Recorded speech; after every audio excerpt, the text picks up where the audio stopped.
अहिल्यानगर जिल्ह्यात अवैध धंद्यांवर सुरू असलेल्या कारवाईच्या पार्श्वभूमीवर स्थानिक गुन्हे शाखेने अकोला तालुक्यात मोठी कारवाई करत अवैध दारू विक्री करणाऱ्या चौघांविरुद्ध गुन्हे दाखल केलेत। या कारवाईत एकूण 10,52,890 रुपयांचा मुद्देमाल जप्त करण्यात आलाय।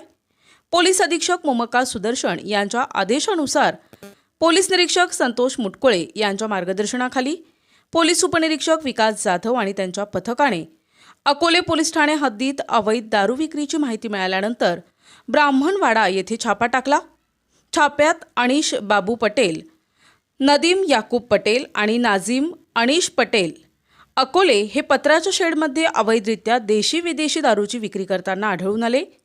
पोलिसांनी त्यांना ताब्यात घेत त्यांच्या ताब्यातून देशी विदेशी दारू, 2 मोबाईल, रोख रक्कम, TVS ज्युपिटर दुचाकी आणि हुंडाई कार असा एकूण 10,51,100 रुपयांचा मुद्देमाल जप्त केलाय। या तिघांविरुद्ध अकोले पोलीस ठाण्यात गुन्हा दाखल करण्यात आला असून महाराष्ट्र दारूबंदी कायद्याच्या कलमांतर्गत गुन्हा नोंदविण्यात आलाय।